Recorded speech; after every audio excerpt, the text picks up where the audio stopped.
My name is Clancy Immisland, and I'm an alcoholic. And I'm very happy to be here tonight at the first annual Dick Martin, Joe Leith Testimonial Banquet.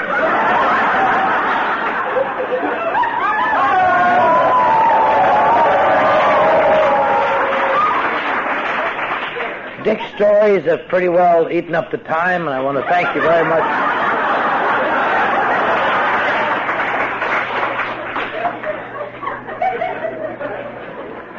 But I am glad to be here. It's always a pleasure to...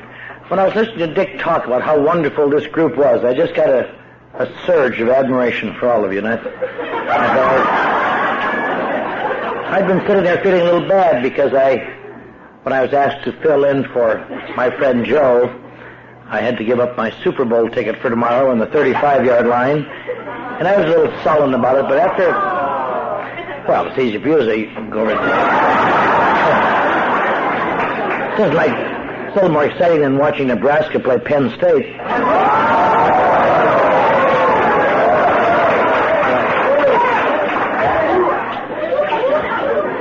Get him, Big Red! Get him! I was feeling a little uncertain, a little sad about it, but when Dick was talking about what a wonderful group this was and how it made all their visitors feel warm and how magnificent you all were, I was just so proud to be here. And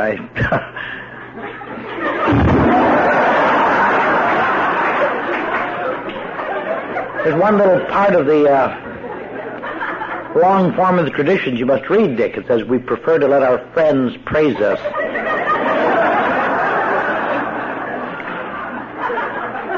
But I'm glad to be here to meet a number of people tonight who I've met before at the Cornhusker Roundups. And glad to see my friend Terry, the world's worst driver, who's driven here all the way from St. Joseph, Missouri at a speed of 11 miles an hour, left Tuesday. Sitting across the table from some hideous newcomer that he so knew he got a book, and I tried to buy it from him and he wouldn't sell it. Somebody told him how much it cost. He knows it costs more than 35 cents that I offered him. And I'm glad to see a great many people here tonight, because any convocation of Alcoholics Anonymous is a warm, enthusiastic thing if they're gathered in the right spirit. Sometimes groups get together and they're sullen and negative, and then it's not much fun at all. But up things are fine. I want to tell Jim, he said that we both were fans of the Green Bay Packers. I was a fan of the Green Bay Packers right up till the last minute, till they lost to Dallas. Then I became a Dallas fan, actually. And then last week I became a Washington Redskins fan. And tomorrow night I'm going to be a Miami Dolphins fan.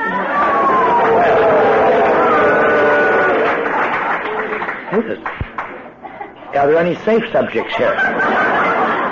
Maybe I better talk about something you know nothing about. Let me discuss the steps so far.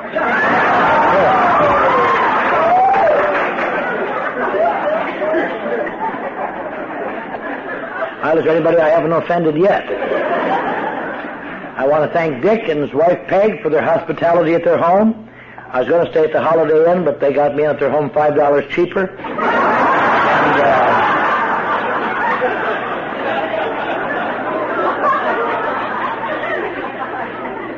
there's no hot water, but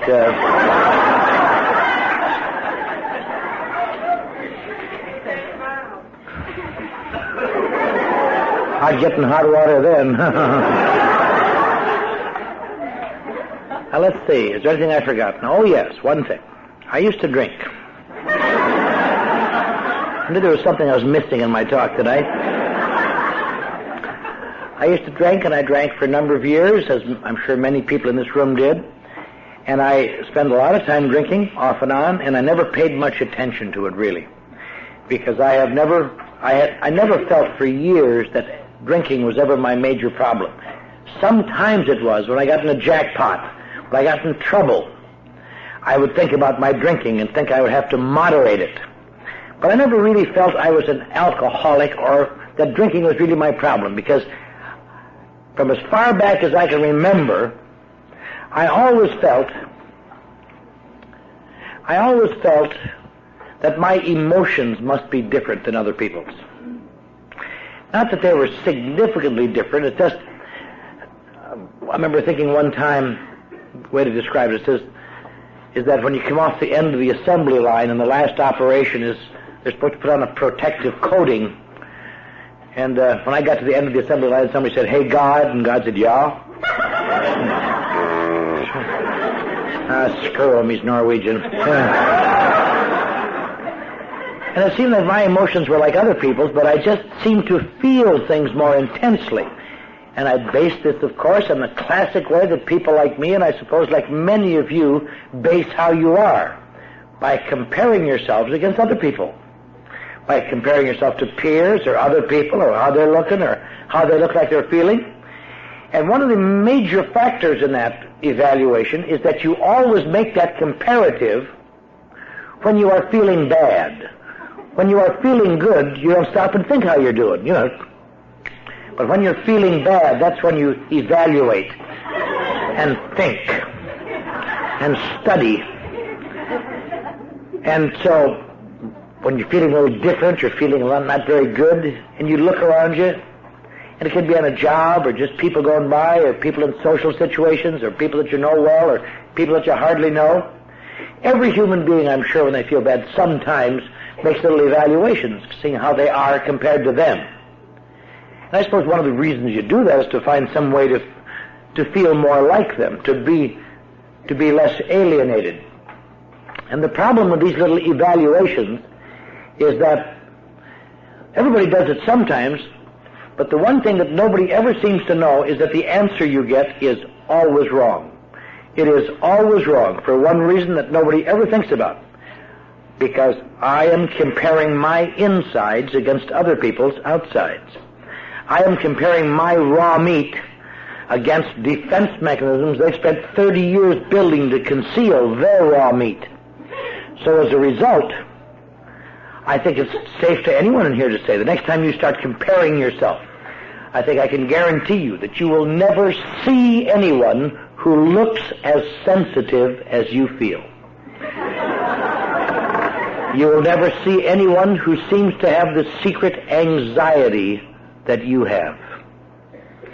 You will never see anybody who seems to be troubled by feelings of insecurity like you secretly do.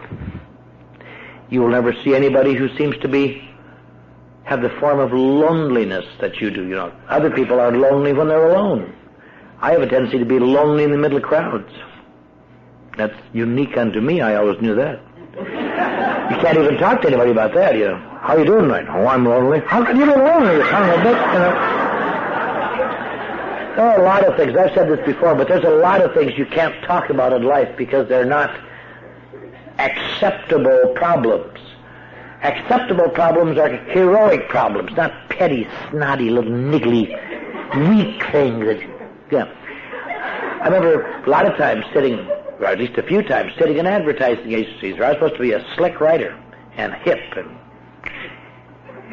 thinking, I wonder what these pukes would do if they knew how I really felt. Yeah. What if my boss came by and said, "How you doing, Emerson?" I'd say, "Oh, I'm afraid."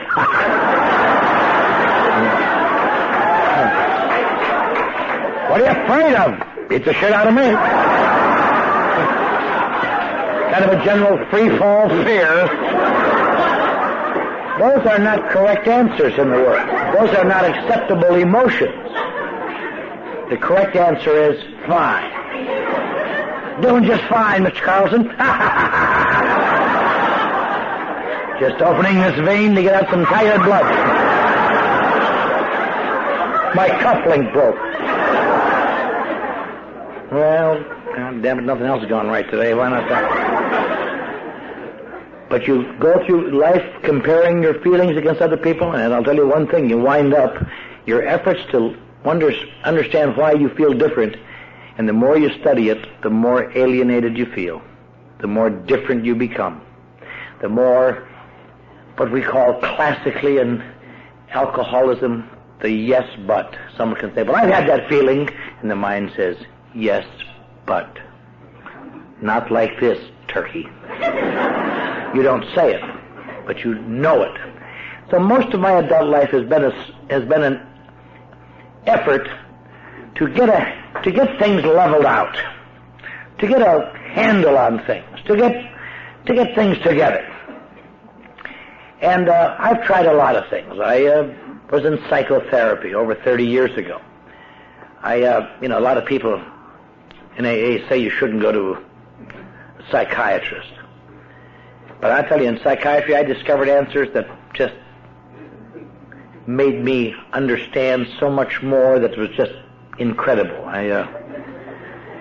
You get to know so much you aren't even aware of the facts. You're just not getting any better.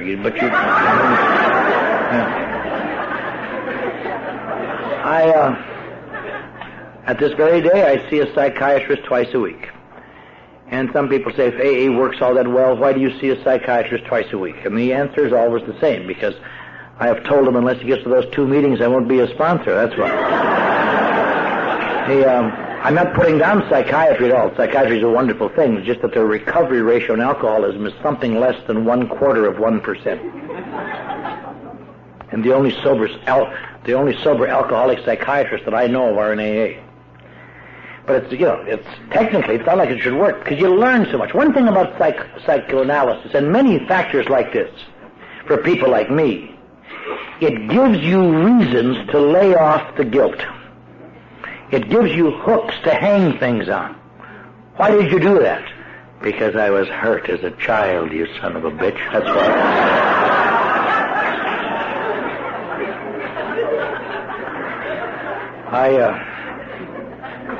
And it's nice to have things to blame things on. In fact, you can get into such a habit that sometimes you die from not being able to undo that sometimes. But eventually nothing ever works. Another time I got into metaphysics. I was working 3 jobs at that time. I was in one of my catch-up phases. I was working days at an advertising agency. At night I was on the faculty of the University of Texas directing a grand opera in the original Italian. That's kind of fun, watching Texans try to sing Italian.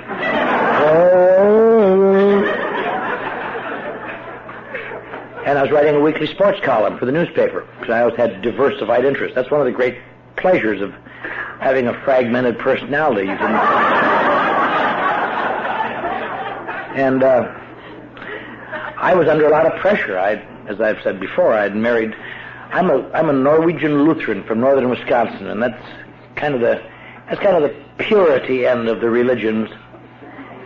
And I had gone bad and married this Catholic.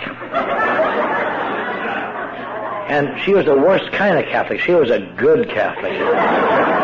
Bad Catholics you can do something with, but good Catholics, there's no doing business with them at all. I used to say to her, Charlotte, can't we use birth control in a brave new post-war world? No.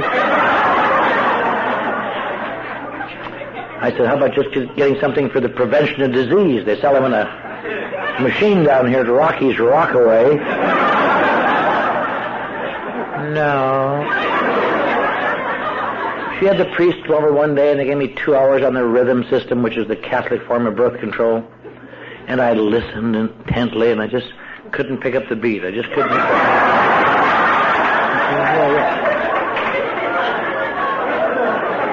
I told her we'll have to hire Lawrence Welk to stand at the foot of our bed more. 1 and the 2, 1.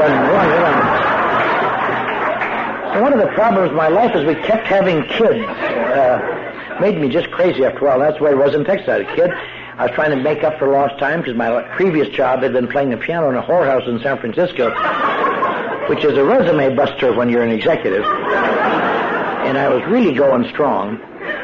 And I was drinking a little too much because under a lot of pressure. And they said I shouldn't drink anymore. The dean said, we understand you've been acting bizarrely in Juarez.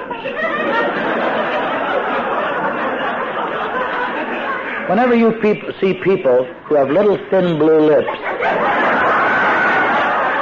and they say things like, no, this is for your own good, you know you're about to be screwed.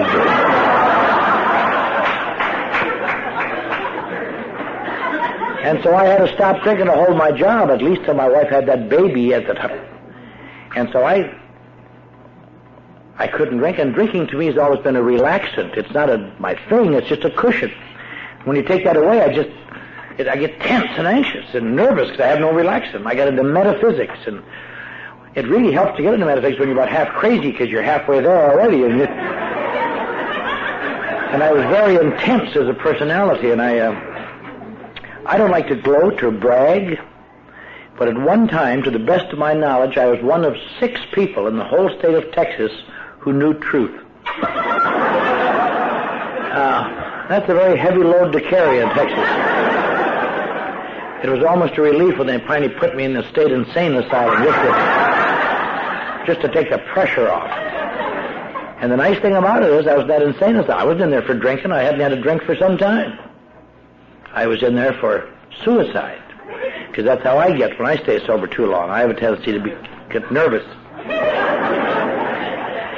And one day my wife took all the children to church, and I just went in the garage and turned on the motor and went to sleep. And the neighbor heard the motor running and came in there, and I was dead behind the seat, and they put me out and beat on my chest and breathed up my nose and put me in the psycho ward, examined me, and determined I was a schizoid depressive, and gave me an indefinite period in the Texas State Insane Asylum at Big Spring, Texas.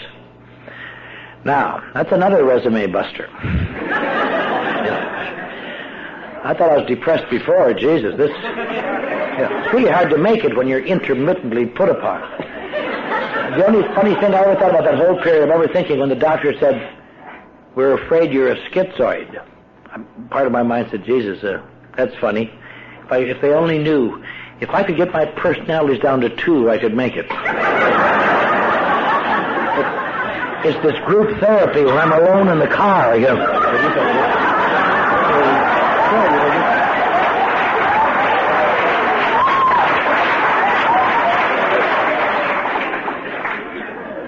But I was in this nut house for a while. I didn't direct any grand operas in there, but I directed the Christmas pageant. When I came off electric shock, they allowed me to go back to my old career, and I directed this Christmas pageant about a 2nd grade level, so the whole student body could follow along. There weren't very many delicate nuances in the performance, but the director's main job was just trying to hold the 3 wise men off the Virgin Mary, if you could. We just want to worship her, clients. And I thought I might have to be there a long time, because I had to stay there till I got well, which was a long, I might have been there now.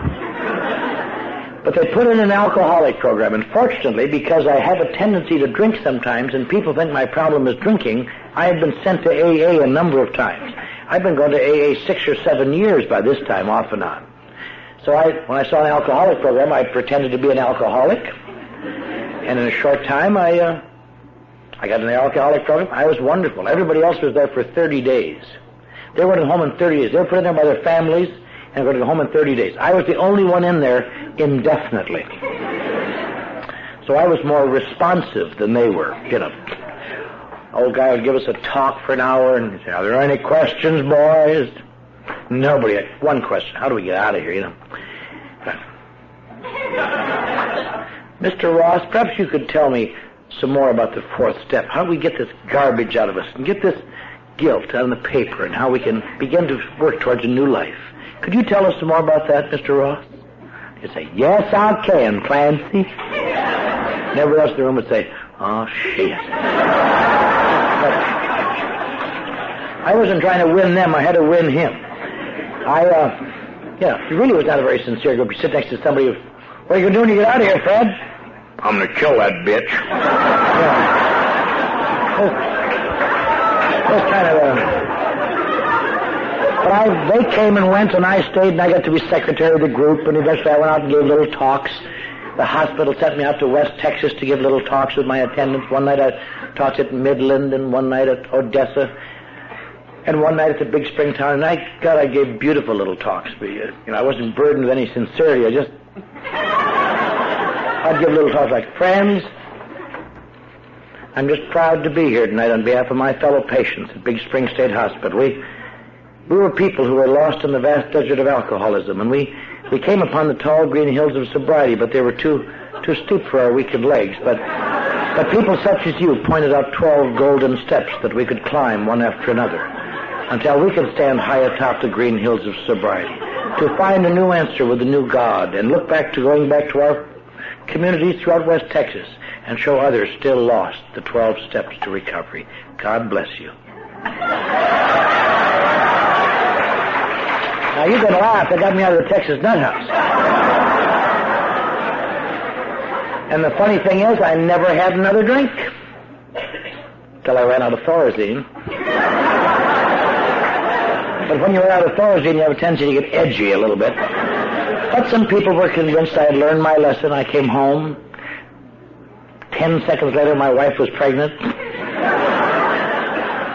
And I got a job in Dallas, the largest advertising agency in the South. A number of people said, this kid has learned his lesson. He's been a wild one, but now he's straight. And I got a job. I was working, if you're old, you remember these ads, these old Elsie and Elmer ads for the Borden Company. And I was doing fine, except that the pressure started to mount, and I was having a little more difficulty. And my drinking was a hit or miss. I was trying to just use enough to get me through the pressures, and sometimes I guessed wrong. And Dallas is full of crapheads, really, if you want to know the truth. And one morning I woke up and I was in the Phoenix, Arizona drunk tank, 1,000 miles away. And a guy had just got done kicking my front teeth out because I'd vomited on his bunk. You think that's funny? Wait till I get to the part where I die of leukemia. You'll really like that.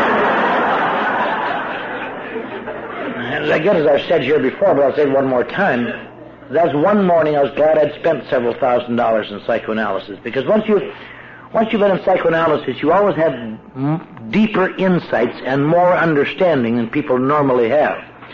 And that morning I was so sick, when I woke up I couldn't even move my head out of the way of this guy's shoe while he kicked my teeth out. But I was almost instantly able to identify his problem. I remember thinking, this son of a bitch is overreacting. Yeah. As long as when you could understand things like that, you really got an elbow on it. Yeah. And then by that time, my wife had taken all the kids and left me, and things took a little turn for the worse. Later one morning, I found myself being 86th out of a Skid Row, Michigan, told not to come back, and I'd been 86th. That was in Los Angeles. And I couldn't believe it. I couldn't believe it. What in hell do you have to do? I've been an award-winning writer. I had my picture in the paper all over the country for this opera I directed. I have done all sorts of things. I'm in the top 2% of the intellects of the country in my evaluation.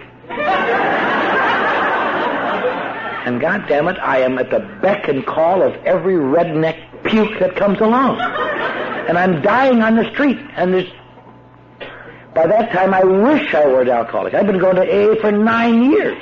But AA's got no answers for people who are cursed with the ability to think. Yeah. It's a great place for drinkers. Oh, I put the plug in the jug and it just got gooder and gooder.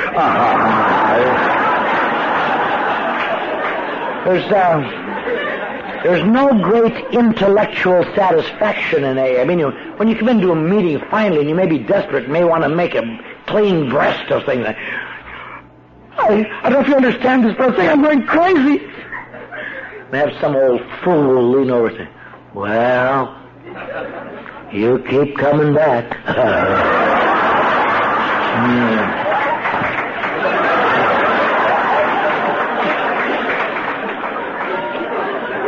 Or when you may confess and say, I don't know what you do about this today, but I got $120 in hot checks out. And if I don't cover them by Monday, they're going to nail me to the wall. What do I do? And I have some guy say, well, you turn it over to your higher power, son. I tried that once, and my higher power turned over to Sheriff Peter Pitch. That is not a viable solution in the real world. And these steps, they're enough to just gag a maggot. They're nice, but they don't work for thinkers. It doesn't help me to say I'm I'm a terrible old alcoholic, but I know I'm not. And therefore my life's all screwed up. That isn't why my life's screwed up. My life's screwed up because I'm surrounded by idiots. I'm going to come to believe God's going to make me sane. I'm not crazy. I look crazy to crazy people. Is that my problem? Going to turn your problems over to God? Try that some morning. Here, God. Didn't get outside of the gravity there. Going to write an inventory, write down things I've spent thousands of dollars to forget.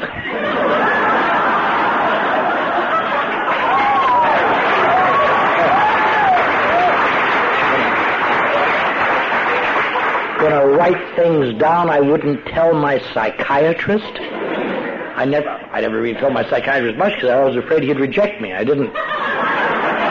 I always thought if I ever told this guy how I really feel sometimes, he'd say, "Get out of my office, you sick son of a bitch." So I just told him what I thought he ought to know to help me, and he couldn't.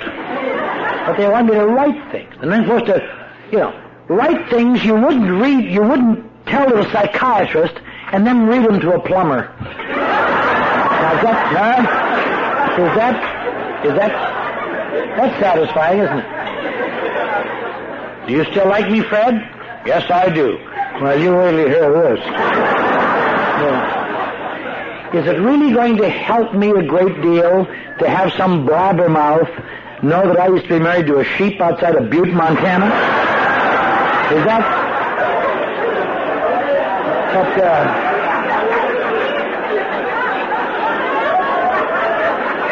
I want to hesitate to add, that's not a part of my inventory, folks. That's what we call a figure of speech. You're going to ask God to make you perfect, get rid of all your defects of character so you can get your own little set of blue lips. Maybe go around and talk to people for their own good. Make amends to people who've been screwing me for 30 years. Here's $10 for rejecting me that time. More inventory in case you've been lucky enough to forget anything. Just keep digging. Then meditation, that's a great step. Meditation's a great step for suicidals. It really is. If you ever want to die quick, just sit in your closet for a couple hours in the dark and think about how things really are. Now, all of this might be, or is there some great reward at the end of it? Are you going to be given love and happiness and understanding? You're going to be allowed to get up at 3 o'clock in the morning and drive across town and tell some idiot about it while he pukes on your shoes. AA is a nice place for simple people. It has no place in the life of a person who is sensitive, intelligent, got any sense. That's all. That's why people like me have to find adjunctive therapies. And it really is, it's kind of hard to find the correct adjunctive therapy. It's kind of a funny thing. I spent some time in AA thinking only alcoholics look for adjunctive therapies, but the world is full of people.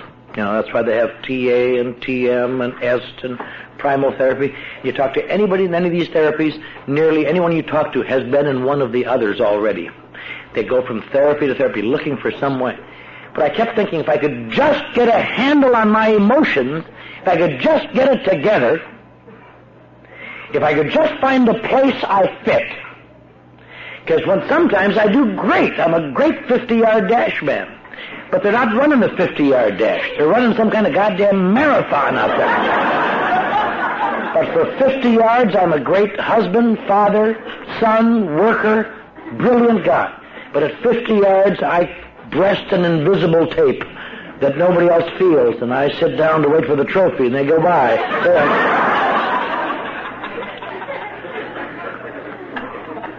I kept looking for where's the place where it's going to be, what I'm looking for. All I'm looking for in the world is the wonderful place, the fun place. And I found it a number of times But it always turns unwonderful after a while. It turns unfun. It turns grubby. And I've got to find a place where it stays good. And I couldn't find it. I was sober a great number of years before I came across evolved a great fact that I knew, I guess, all along, but I didn't put it down into a phrase. But it's just this. People who are always looking for a good place, or an exciting place, or a fun place, are rather immature individuals. They cannot mature to the fact that no place is wonderful all the time. In fact, there's a truism that is so true that it's just dreadful, and it applies to almost everything in life. And if you can accept it, it makes life 10 times better, but you can't accept it very well. And it's just this. Nothing is wonderful after you're used to it. Nothing is wonderful after you're used to it. But children like me, all I demand of a relationship is when we both reach for the salt and our fingers brush, I want to feel a spark. I don't want to have to turn around to know that she came in the room. I want to be able to feel the electricity. And no matter how much sparks you had, I'll tell you something. The day comes in every relationship where your hands reach over the salt shaker and you say, give me the goddamn stuff.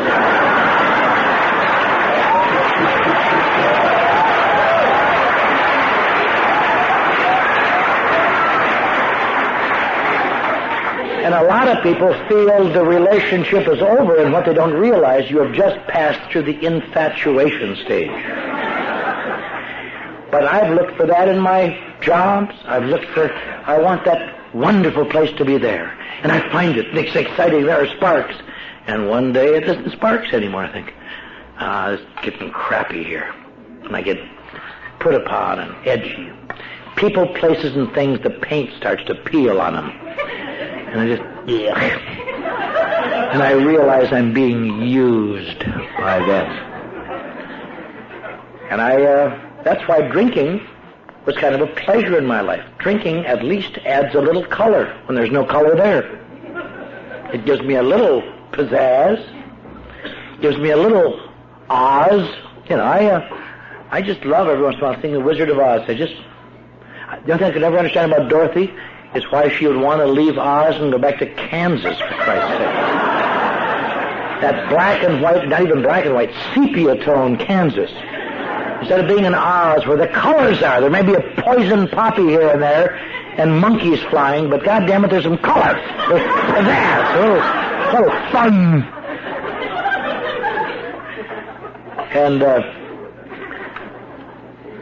I didn't know that alcohol had a special effect on me. I never knew that once.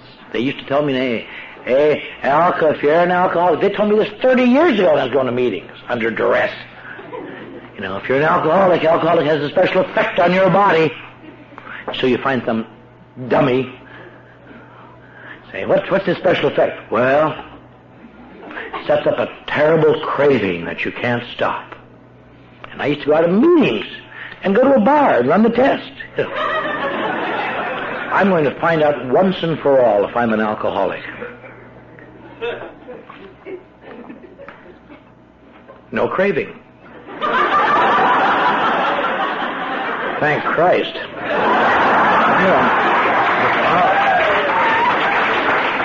I didn't know that alcohol had a special effect on my body, and I didn't know what it was. They said it makes you drunker than other people.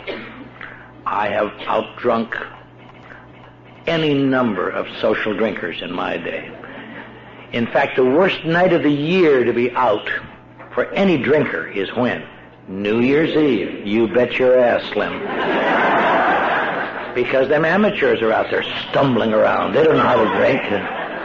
Anybody in this room has got at least 20 seconds to know when you're going to vomit. You just recognize the symptoms. Pardon me, just a minute.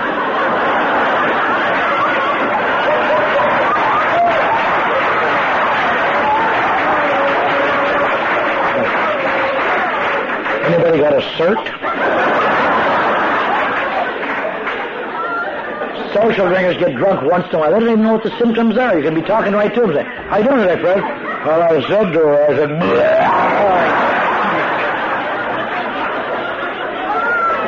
I would assume anyone in this room has done this time. I didn't think about it. When you start to go, you just...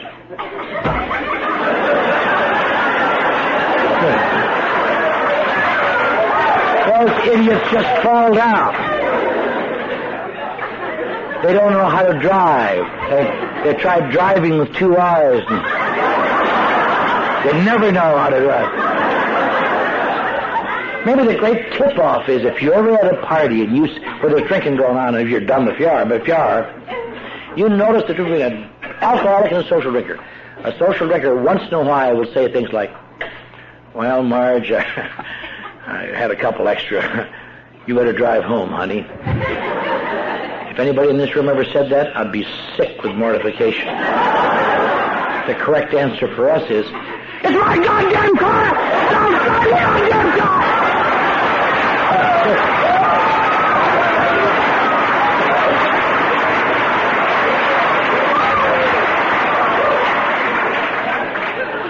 Alcohol doesn't make me goofy, it makes me right. In fact, I thought about this, and it's really true. Without even being aware of it, I spent my whole life thinking the real me was the personality that appeared after 3 drinks. When I was sober, that was not the real me. That was just some poor boob. When I was drunk, but when I had 3 drinks, that's the real me. Just kind of a devil-may-care, lovable old thumbitch. Didn't play favorites. You with anyone, Granny?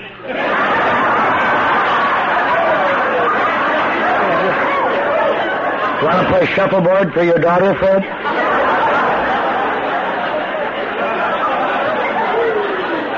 If I could have held that 3-drink edge, I'd have been something. But it starts to taper off when you overshoot, and it's just hideous.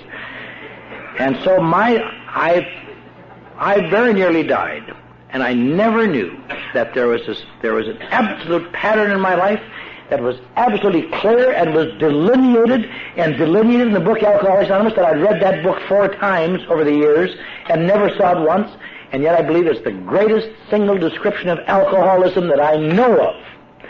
And it's that first 2 pages of chapter 3. God, that is really the story of my life and nearly everybody's life.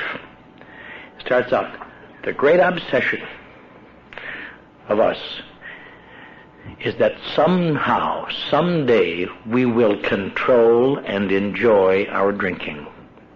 The persistence of this illusion is astonishing. Many of us pursue it into the gates, not up to the gates, but into the gates of insanity and death. And that is the story of my life, trying to control the effect, control it. I can't make it without it, and I can't make it by overshoot, but to control it, to find techniques. There's a funny paragraph on the next page that talks about various things people try. That's really funny, and I can't quote it, but it's drinking beer only, drinking only at home, never drinking at home, changing from scotch to brandy, drinking only natural wines, drinking only with people, never drinking with people, taking physical exercise, reading spiritual literature, taking a trip, not taking a trip, swearing off. It says the list could be continued ad infinitum. I remember reading that a few years ago. I'd have to laugh. I had tried every one of them except one. I had never tried not taking a trip. Because when the heat is on, I move it.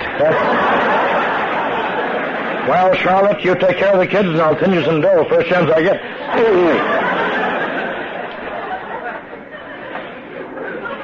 In fact, I sponsor a man in Los Angeles right now who left Omaha under much those conditions, and his wife is here tonight, and son, and I have to assume they had to feel the way my wife felt, time after time. I'm glad that his life is working out, and I hope your life will work out, and I hope my family's life will stay good, because these are problems that affect all of us. in various ways. Then it says there are brief recoveries followed always by still worse relapse.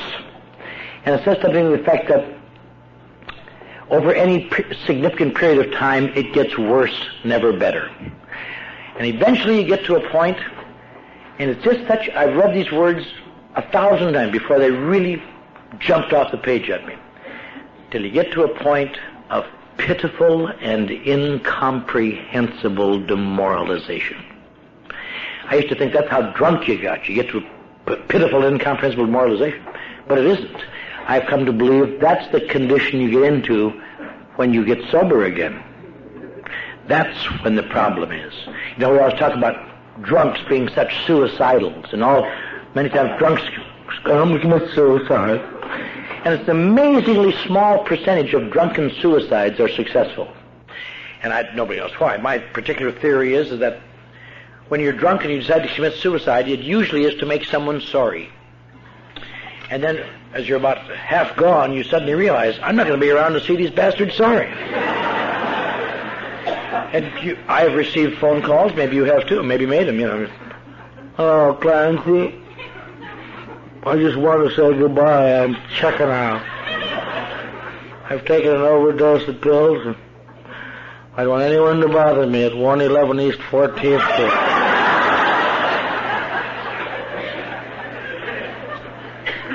Do you know when most successful alcoholic suicides take place? Shortly after becoming sober. There are no notes. There are no big goodbyes. It's called pitiful and incomprehensible demoralization, where if you can survive a little while, it goes away, but for a while, because you find yourself in a position where you cannot even justify it to yourself, and you got to go out there pretty soon and justify it to people upon whom your life depends. Families and employers and people, your friends, and you want to look good. And you can't even find a rationale. You can't even find a hook to put it on. It takes a few days sometimes to find a hook to put it on, or to arrange the facts so it doesn't look as bad to you as it did. Till it was her fault, or their fault, or somebody's fault. I'm in a position, unlike probably most of you here, maybe all of you, I'm in a position where I see alcoholics die almost every day. Very few people have that opportunity. And I watch people die every day, and I watch people dying every day, and I watch people struggling in this terrible destructiveness. And it's a funny thing. Monday it'll be 9 years ago that I resigned a job as a marketing director in Beverly Hills to go down and run the mission that 86'd me in 1958. I was going back and get revenge on those people. They've got me again. But, you know, that's another corollary of that same thing I said earlier. I thought, boy, I was down there, here I was, I'd been worked my way back up laboriously through radio and television and advertising, and I was back, and my family was back, and I was living out by the ocean in Los Angeles, and it was just great, and I found myself, AA had altered me enough, so I wanted to give this up and go down and run a Skid Row mission. It's not an alcoholic treatment center. I'm not smart enough for that. It's just I don't mean that in a bad sense, I just have no training. We just feed people and bed them down. And it's a funny corollary. I see people die every day, and I'll tell you, when I first down there, there wasn't a day that I went by and didn't thank God for my sobriety, because I used to be on that street with them. But it's another corollary. Nothing is hideous after you're used to it. There are no big thing. I go to work now, I go walk by guys dying on the sidewalk, and I see them, and I empathize with them a little bit. But my mind is on what has to be done in there today. Everything is, once it becomes conditioned, it doesn't have strong impacts anymore. I love the ocean. That's why I never moved to the ocean, never moved on the beach. Because when you move to the beach, you lose the ocean. It becomes part of your conditioned environment. You don't see it anymore. Like when you live near mountains. God, look at those lovely mountains. After a year from now, you can say, where's the what mountains? You know, they're just... And that's the way it is in most of life. But I see alcoholics die every day. It's a funny thing. Let me tell you something funny. I see alcoholics die from liver. I see alcoholics die from exposure. I see alcoholics die from falling in front of a bus and having it run over a guy's head. I see alcoholics die from all sorts of reasons. Just general debilitation. The ambulance finds them in an alley and picks them up dead and takes them off. The one thing you hardly ever see on Skid Row, however, I do not recall ever seeing a suicide. There are no suicides on Skid Row that I know of. Suicides are people who are above Skid Row. When you're on Skid Row, you have one advantage. You no longer are pretending that you're anything other than the rotten son of a bitch you know you are. It's when you're in the world and you have to get up every morning and suck it in and pretend it's okay one more day. That's when suicide grabs, when it just can't. Pitiful and incomprehensible demoralization. That's what makes it so hard for people to understand. Well, if it's doing this to you, why do you keep doing it? And I have no idea, so I tell them to shut up. Or it's because of her. Or it's because of them. Or it's because of this or that. You can make rationales, but they get tedious after a while. The one thing I never knew, it's because I suffer from an illness I never even knew. I would suppose that there's any major reason why people die from this disease, it's such a simple thing, and yet it goes on, and a number of people in this room will die from it. And that is lack of knowledge of the nature of the illness. Most everybody comes here thinking they're here to beat alcohol, and that is not necessary. Some of the more, if you're like me, when I was dumber, you might think you're here to stop drinking or to get sober. Ridiculous. You're not here to get sober. If getting sober was the answer, detoxes would turn out winners. Hospitals would turn out winners. Toilet bowls would turn out winners. They talk all they want about the detox programs, but the major American detox is the toilet bowl. That's where more detoxes take place than anywhere else. There aren't very many people in this room who haven't knelt in front of the old porcelain altar in the morning, gazed into those shimmering waters, waiting for an answer to surface. Say your morning prayer. Oh, God. You hardly ever realize your body's giving you a little free detox, baby, that's all.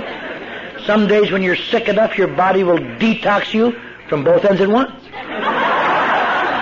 That's very good for your body, but it's a bitch on your nerves, I'll tell you. You're called upon to make a series of split-second decisions. And every answer must be correct. There's no room for error. You guess wrong just once and you...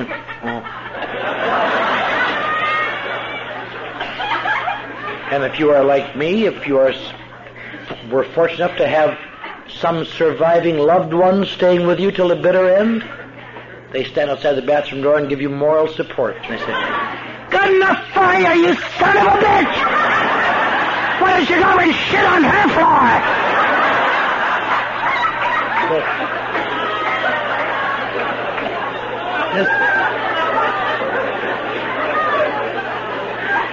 It makes it hard to keep things in a spiritual balance.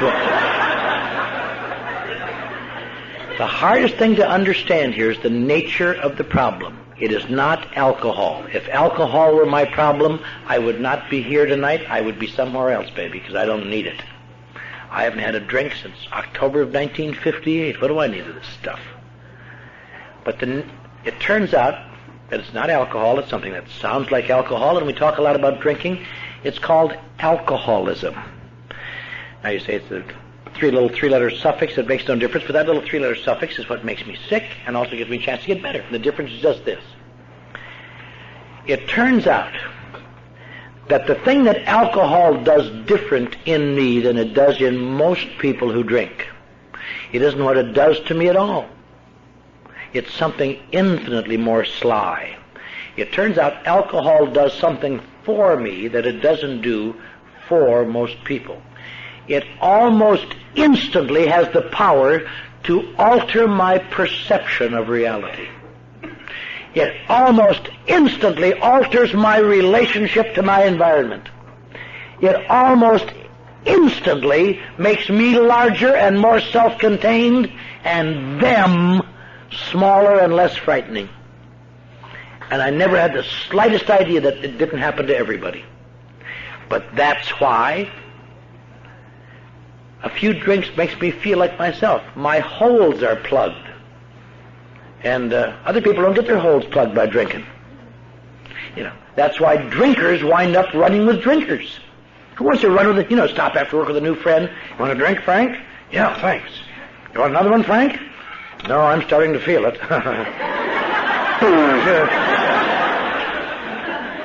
When I'm in a bar at 11 o'clock at night, I want to be in there with people who understand colorful life. When someone says, "Hey, let's go to Kansas City," I want to hear a bunch of people say, "Yeah!" I don't want to be around some little puke who says, "Why? I have to be to work at 9. What'll I tell Margaret?" Tell Margaret to keep you home, you sick little puke.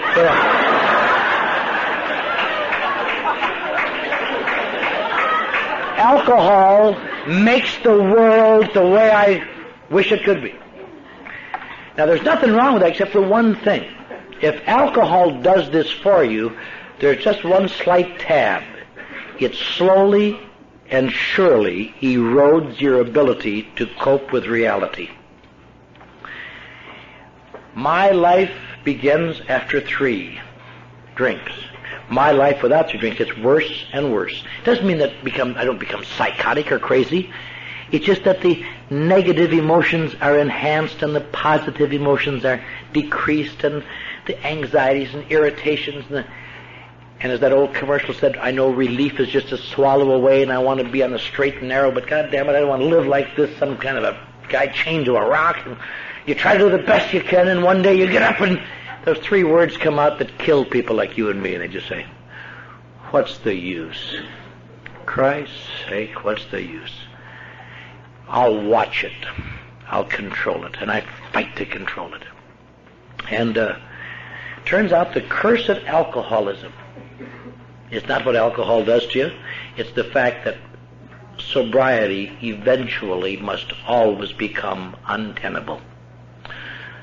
Now, that is something I never guessed, because once I get the alcohol out of my system, I'll make a go of it, without realizing the difference between an alcohol problem and alcoholism is when you get an alcohol problem, stopping drinking, you're cured. In alcoholism, when you stop drinking, you have just taken away what comfort you got. And the painful end of alcoholism is sobriety. And now drinking is doing something to me, and it's destroying me, and reality's worse. And it doesn't happen the same in our lives. Some people get that surge the first drink they take. Some people drink for 30 years before they get that surge. That's what they mean by crossing an invisible line.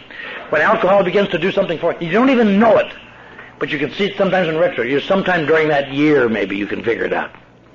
But that's what makes the incongruity at Alcoholics Anonymous. Sometimes you see some old fool get up, and he'll say, "I drank for 35 years." And he looks accusingly at some little snot about 20 years old in the front row, as if to say, "How can you be an alcoholic, you little snot?" And what he doesn't know is the little snot is looking up and thinking, "You can't be much of an alcoholic if you lasted 35 years, you old son of a bitch."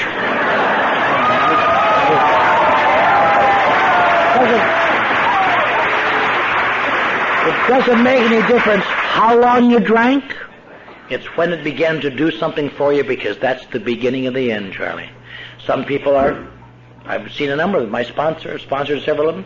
I have a friend here tonight, periodic, who gets drunk and gets off 3 months and knows he's well and goes again, and gets off 3 months and goes again, and in between he'd swear to take a light, "I'll never drink again," and the thing would never move. Whenever it builds up and you go, you go. So, now AA is designed to do what? To make you sober, to get you shaped up? Not at all. Oddly enough, the function of Alcoholics Anonymous on the bottom line, if you can stay here long enough to understand what the hell you're here for, but you have to do things before you understand them anyway, is this. The function of AA is to, little by little, break up emotional blockages that are causing you to distort your reactions to reality. To, little by little, alter your perception of reality. Because no matter what I tell you, if it all looks crappy to you, it's going to be crappy. If something doesn't change, that's one of the interesting things that AA seems so. Well, how do you do it? Well, never mind, just do it. Today, there's a great school of thought about treatment centers. When I got sober, there weren't very many treatment centers, and we were trained to dislike them. And I spent a lot of years disliking treatment centers, all treatment centers. Over the years, however, I've come to be a little tolerant. I now like some treatment centers, and I don't like some intensely. And you say to people, why would you want to go to a treatment center when you can come to Alcoholics Anonymous and get it for nothing? You just want to shake them. And we forget what it's like, As I think about this, if I were on the beach in Santa Monica tonight, and I wanted to go to Catalina, which is an island out of sight, and there was a small ferry there called the SS Treatment Center with people with coffee and food and attendance, and we'll take you. And you say, okay, what's the other deal? And here are two guys skulking down the beach saying, we've got an invisible boat. You want to go with us?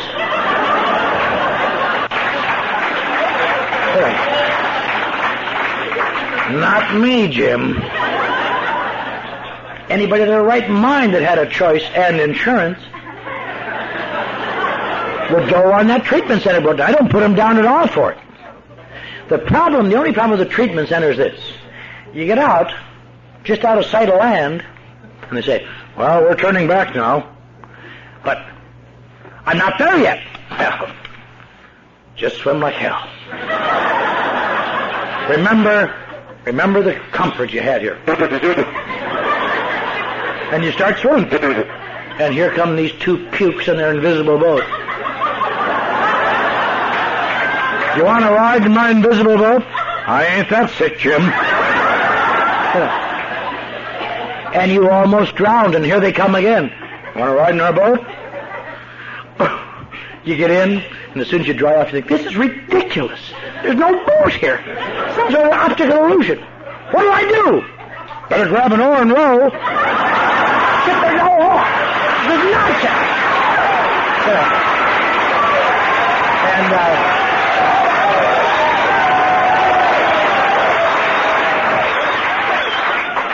And I would dive back in. Eventually they come by one more time. They say, all right. Better grab an oar and row. You crazy bastards. And the irony is, the boat only appears after you begin to row. But no one wants to row a boat until they can see it. Which makes a paradox. You have to be kind of desperate sometimes to pick up that goddamn oar when there ain't no oar. And the boat appears. And if you row long enough, the boat gets better and better and better. You wonder what you ever saw in that.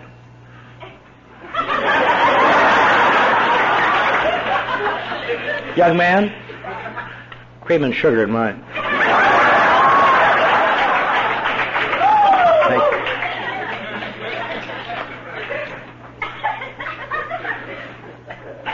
Sorry, kid. When I was your age, I was 15.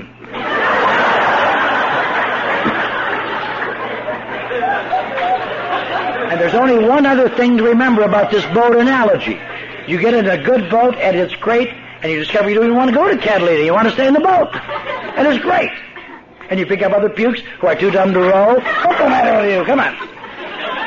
And after a while it gets so good that you say, hey man, I'm sure glad I found this. You put down your oar, and it takes a while, but gradually the boat disappears, little by little. You don't even notice it. Some people are back in the water dead before they notice it. So there's really only two potentially dangerous times in sobriety. One is when you're first sober, and the other is all the time after that. If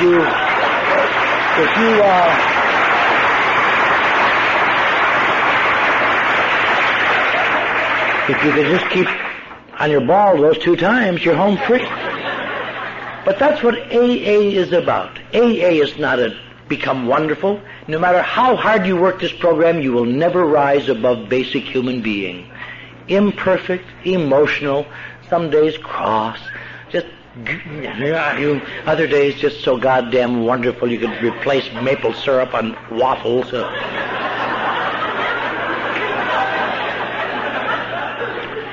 That's why they say in AA, don't get too hungry or angry or lonely or tired. Not because they're bad things, but they are perspective disorders, perception disorders. When you're hungry, you stay all right, but everybody else gets a little stupid and slow is what they get. When you're angry, you just want a gun to educate them, you know. What's the matter with you? I'm going to tell you about love, you son of a bitch! Boom! Boom! When you're lonely, that brings out the self-pity in everybody ever in the world. You know, just, I guess they're probably all at a party somewhere, huh? But they didn't tell me. And when... Oh, I don't drink coffee, son.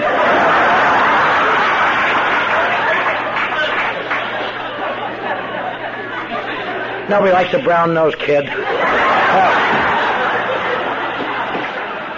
He's learning about AA early. Here's where you extend the hand of friendship. Some fool bites it. Here. Thank you. Thank you. When you're tired, people really do things to you. And I don't know why. And I don't know how they know you're tired, but they know. I've mentioned this analogy before, but I watched it happen again last Monday. I had flown in late on Sunday night from somewhere, and I was tired, and I got up in the morning, I got in the freeway to go to work, and I had a big day, and I could just see it setting up there. See the guy in the blue station wagon? He's tired. Let's all cut that son of a bitch off. I tried to look rested. How do they know? How do they know? But I'm not hungry, angry, or lonely, or tired. I stay the same, but thank God you all shape up a little bit. That's all. That's the function of AA. It's sponsorship, it's steps, it's meetings, it's fellowship, it's taking actions. It is not to make you wonderful at all. It is to do something that is absolutely impossible that I know, that I can think of. It is to little by little upgrade your perception of reality. Everything else, little by little, shapes up. But, oh, shit. Oh, shit. And if you don't roll, that's the way it goes down. That's all right. That's all right. Hey, he's going to help. Yeah. Wasn't this way in the old days when we were sincere. Yeah. AA is the same as it has always been, I believe, since Dr. Bob and Bill sat in Akron, Ohio on June 10th, 1935, and decided to work with other people and to take actions that will help them recover from the necessity to have to drink. And that's what it boils down to, where the rubber meets the road. All the slickness, all the parties, all the fun, all the conventions, everything. They're all great. But they are adjuncts to taking specific actions that will alter your perceptions and your emotions, that will enable you to live in a world that is reasonably pleasant. That is why we gathered meetings like this. Certainly not for the food.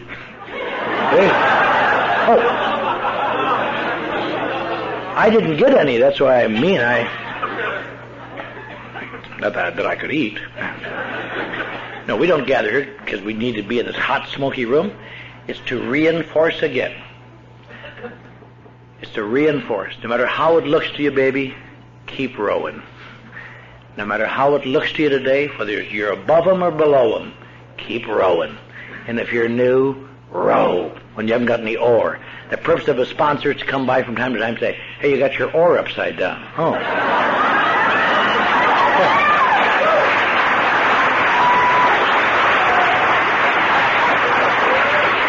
That, in the last analysis, in my opinion, is the difference between a good treatment center and a bad treatment center.